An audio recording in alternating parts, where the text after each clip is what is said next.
All right, everyone. I was going to make a video like this, some time ago, and I've covered the concept that we're not actually under a capitalist system, but I wanted to restate and also elaborate upon the point. Because, of course, it was briefly mentioned when I was talking to Sargon, and it was something that I think we don't quite see eye to eye on. So I'm going to share my thoughts here. In brief, in order to have a capitalist system, economically speaking, there are two components that are required. You need free trade and you need free markets. We have neither in the United States. In fact, I can't, off the top of my head, think about any nation that actually has both of these. There are certainly nations that are less socialized than others, that have less government intervention and intrusion into their markets and so forth. In the United States, we are far from that. Everything is micromanaged by various bureaus, by various agencies. We would think about our currency. Our currency is continuously manipulated. Interest rates are continuously manipulated. In order to set up a business, you need a million different pieces of paper signed and notarized. You need permits. There are regulations that you have to follow to then engage in trade. Our government oversees all trade deals, so we don't really have free trade. It's possible under our system, for instance, to get something from another country. Like I can go on eBay and I can order an MRE from Latvia or something like that. In that sense, there is free trade, but it's still restricted. There are still things you cannot import or export to certain parts of the world. There are regulations on things that you can and cannot own. It's like French cheese. Well, you're not getting any French cheese, sadly enough, because you just can't. The government has decided it's unacceptable for American citizens to consume such products unless they want to go over and eat it over in France or something like that. And it's dumb, honestly, for that to be the case. Unless you're talking about something that is specifically going to be used for criminal activity or something like that. You're trying to buy, a sex slave or something like that, or you're trying to buy some precursor to make a batch of drugs or something, and there's reason to believe that's what you're doing. Unless that's the case, you should be able to buy whatever the hell you want, honestly. That includes, in my opinion, narcotics. The drug war is anti-free market. Look, if there's a black market at all within a country, it can't possibly have a free market. It's impossible for that to be the case because there are things that have been banned, like certain classes of weapons, certain substances that you can or cannot consume. In fact, you get thrown in jail in many cases for having them at all. That's not a free market because it creates a victimless crime that shouldn't be construed as a crime and allows further regulation. But it goes well beyond that. I used the idea of the lemonade stand. For instance, some kid sets up a lemonade stand. The local government, the state government, has decided, well, they don't have a permit. This is technically a business, so we have to squish this out. And then they raid it with the ATF or something, probably. All of a sudden, a bunch of riot cops swarm the street corner where those evildoers are selling their unregulated lemonade. What a big problem that is.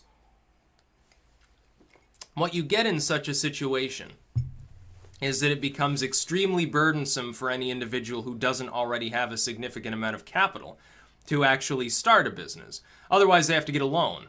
In the old days, you didn't have to do that. In the old days, just get a bunch of supplies, I'll set up a shack and start selling stuff. That's literally what built this country from the ground up.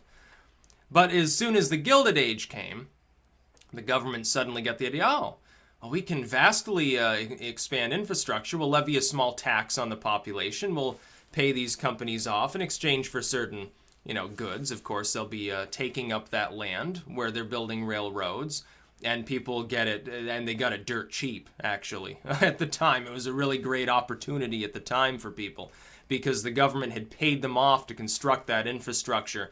The idea was that then they would be the ones offering the rail services, so they're still making a profit. They don't have any real loss of capital in the meantime. All they had to do is sort of distribute the land so that things could be settled, and then they'd have more rail services to draw from. What happened is that these few companies that got optioned that got these grants from the government, that got loans or grants, then became monopolistic. They didn't have any competitors. They were the ones that were working with the government. So then you get the carpetbag era where these people get filthy rich and start infiltrating government. Now, what should have been done is that the monopolies should have been busted up in a vacuum. There never should have been a progressive era per se. Anything that was accomplished by the progressive era could have been more easily accomplished by a couple of constitutional amendments back when we had the wherewithal as a country to solve these problems.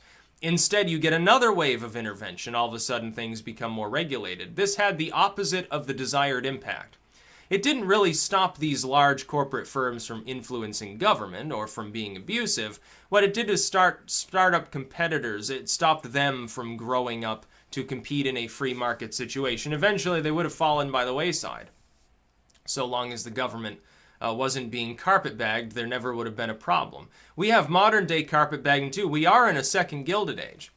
As of right now, the government throws no-bid contracts and grants at any business that it chooses, wasting taxpayer money on stupid shit that nobody actually needs, and in some cases never even gets used. Likewise, these same very rich individuals, the top 1% of the 1% who own most of the banks and big corporations, throw money at political races in order to buy senators and governors and things like that. It's exactly the same as the Gilded Age.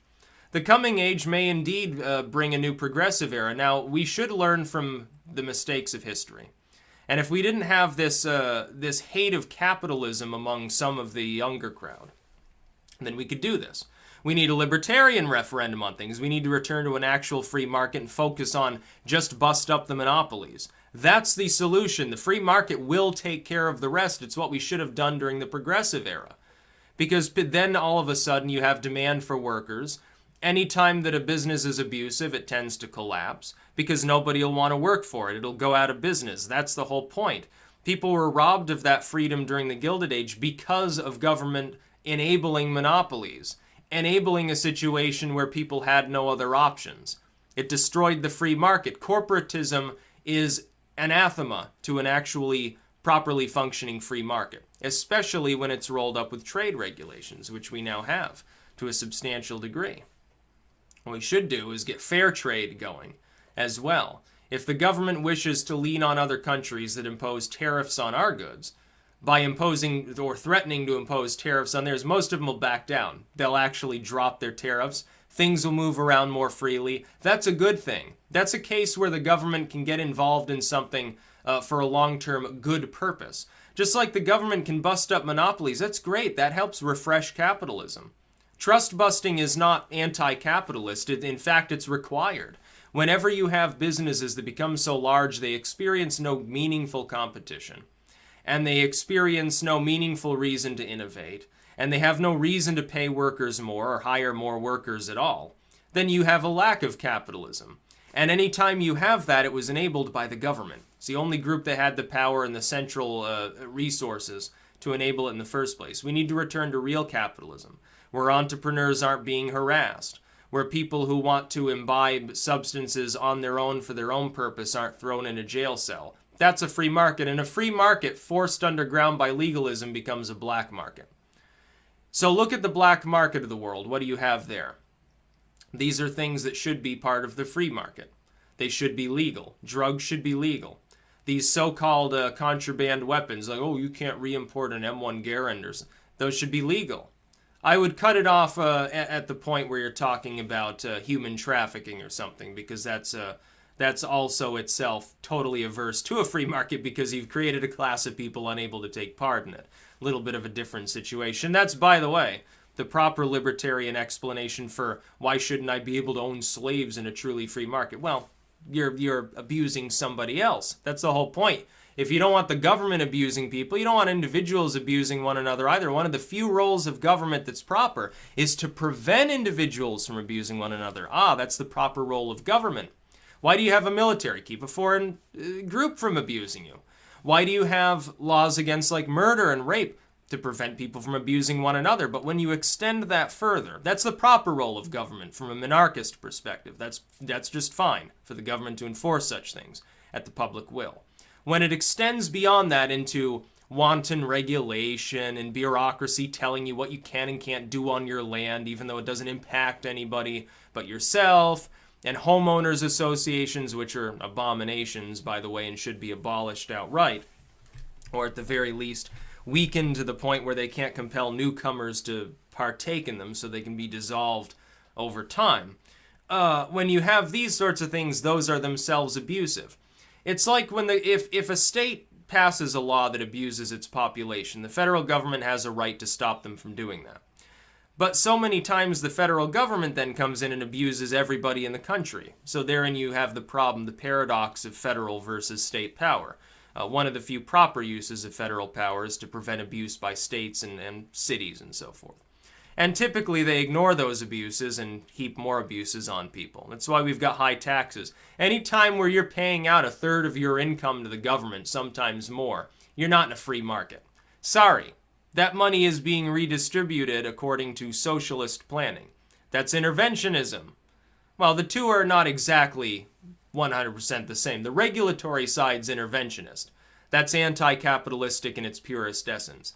The socialistic redistributionist side is not inherently anti-capitalistic if it's strictly voluntary.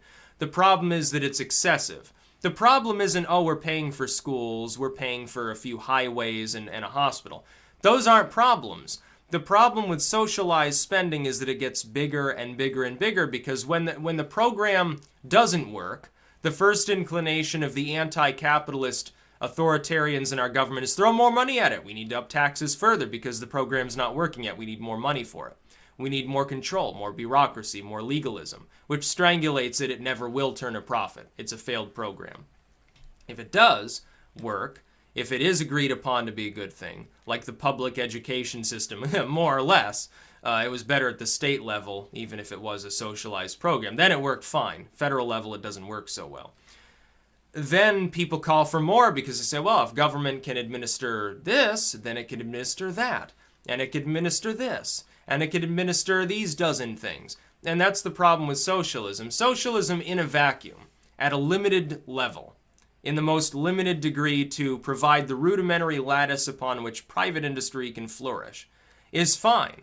The problem is it tends to grow. You have to constrain it very harshly. It's just like government. Government's fine in its proper role, to prevent people and groups from abusing one another and to maintain the rudimentary law and order necessary for a functioning society.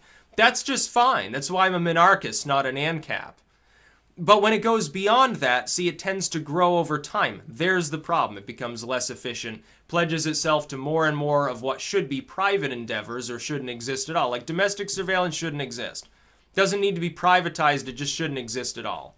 What the TSA does with, basically molesting people at the airports, that doesn't need to happen. It's not really necessary. Costs a lot, doesn't really solve any problems, it's ineffective. Why do we even bother funding such things? And this can be said for 100 different bureaus. Department of Education fails to increase our educational attainment. We were number one in the world, now we're somewhere in the 20s or 30s. Which is to say we're still good, but we're not as good as we used to be. We've been supplanted in the world largely because our educational systems have begun to fail, not because other people's educational systems became better. We should look, and the other part of it, the other part of capitalism, is to not be so egocentric as to cast aside ideas from other cultures and not consider absorbing them. That's the other part. You can't simply say, well, we're America, we're number one, and wave the flag, hyper-patriotic, apple pie and guns and stuff, and say, well, those fucking people in all these other countries, we're going to ignore them, we're going to do the opposite of what they do just to spurn them. No, we should look at what works in other countries, can we import it here without denigrating liberty? That should be our fundamental question. Because that was how our country was founded too. We took ideas from other nations and took what worked, incorporated it together. We built our constitution, we built our nation, and for 100 years there was pure prosperity for the most part. Because we were actually under capitalism, and it was great. Around the time of the Gilded Age, it starts to fall flat. Now, things at that time were very slightly socialist. Were very slightly interventionist. And so things generally continued to go well until the dawn of the atomic era, when the military-industrial complex comes along requiring much more on both ends. That was really the death knell of capitalism within this country. We have not had a semblance of capitalism in the United States since roughly the 1960s. We have not had pure capitalism in the United States since the Gilded Age, or we're talking 1870s, 1880s. Before that, we were a pure capitalist libertarian society. And it worked. And we very quickly, by the time that capitalism ended, we were already a power in the world. We were already prosperous. We were already growing rapidly. Everyone already wanted to come here. Why do you think they wanted to come here? Because they could get ahead. Because things weren't strangulated like they were in the old world. So no, we're not under capitalism, and that's the problem. The problem is not late-stage capitalism. It's devolving into cronyism and will collapse, and then it'll be Red Guard forever. No, it's late-stage socialism. As things break down and become less and less efficient because of too much interventionism, too much legalism, and too much socialism. Now, the socialist side just needs to be reduced. It doesn't need to be done away with. No sane person says, well, fuck the poor. We're just going to let them starve to death and let society reorder itself. You might get that from the most hardline of ANCAPs. Inside, even most of them don't believe in it. They're just mouthing off, more or less. I know, because I talk to people who stress that they're anarcho-capitalists. Now, they have a heart. They're not heartless. If you want heartless, you look at all the interventionists within our government waging their proxy wars, saying, screw the lower class, we're not going to give them the bottom rung of the ladder. Let them take a leap and fly right off a cliff, because we're not going to let them rise up and become entrepreneurs.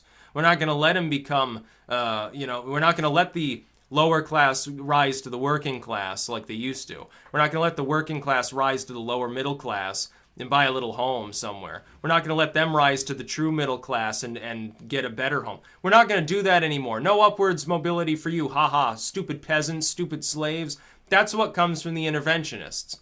It's not even socialism, it's interventionism. That's the true core of the problem. The regulatory state, the bureaucracies, the strangulation and legalese, the socialism's sideline, that's just a symptom. It's not the true disease. Socialism in and of itself doesn't do much but fuck anything as far as destroying a nation until it becomes excessive. It only becomes excessive because politicians give in to public discourse. Socialists themselves harangue because they want to destroy the Western world and remake it in their dumbass image, basically. And people begin blaming capitalism for any problem that exists. We're not a capitalist system. Look up the dictionary definition of capitalism. That's all you have to do, and then compare it to how the U.S. economy actually functions. It's not capitalism. It's the total absence of capitalism. We're closer to communism and central planning than we are actual free market capitalism in this country. That's the problem. That's the fundamental central problem of our time, is that we abandoned a system that worked for a mixed model similar to what China uses, of all places, that doesn't work. It can't work. It's too strangulated. So I would say, I support capitalism 100%. We haven't even had an effect. It's like when the National Socialists back in the 30s and 40s say, oh, those capitalists over in the U.S. and parts of Western Europe, they're just as bad as the communists.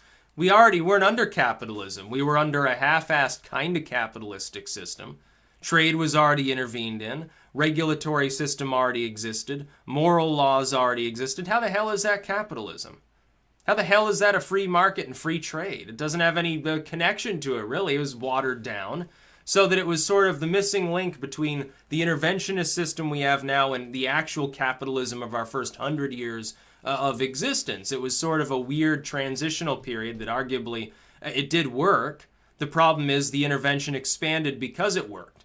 A little bit of intervention goes a long way. Unfortunately, it will always grow unless it's so severely constrained that your economy becomes non-malleable, ultimately. It no longer is capable of functioning either under stress because you've locked it down and made it so stagnant. There's another paradox. True capitalism has its pitfalls too. It's just it has fewer of them. Long term it works better. You have more growth and prosperity and mobility. But then again, this whole argument, by the way, just as an aside, here comes the depressive part of my little chat here. It doesn't really matter because growth will end in this world in the next 50 years. Yeah, there will be no more growth. The world will be so hyper-concentrated with people that it will only be able to grow in a qualitative sense as opposed to a quantitative sense. Right now, we've got a situation where the economy can grow because more people have been added to it. That won't happen in the future. The only progress will be technological. It'll be in terms of efficiency. This will drive a technocracy in the future if we don't destroy ourselves. which again comes with its own pitfalls. I think it's mostly a positive thing, because then technology takes on so much importance, it'll be explicitly more protected. It'll be hopefully explicitly more free market, with less censorship and stuff. Although it could fall into the hands of the corrupt, as it increasingly has. That would be the next big problem. It could spawn a worldwide civil war. You think it can't? I look forward to the future in 50, 100, sometimes 200 years. You don't even need to look at the present. You can read the future if you know the past. We've been through, and there's nothing new under the sun for the most part. But yeah, capitalism is the best system, inarguably. It worked. When people say, "Ooh, name a libertarian nation. Libertarianism's never been tried. Stupid libertarian." We had such a system for the first 100 years of our country. We did. It was basically, there was no intervention whatsoever until the Gilded Age. There were some government projects, very, very few. We were limited basically to military and overseeing the rudiments of a toll road or something like that. And nobody had a problem funding such things. Oh, I have to pay 5 cents this year in taxes. Oh, wow, the sky is going to fall. I think they're going to up it to 7 cents or something like that. Look at our currency. You think that's the result of a free market? You think that's the result of a non-interventionist free trade-based system?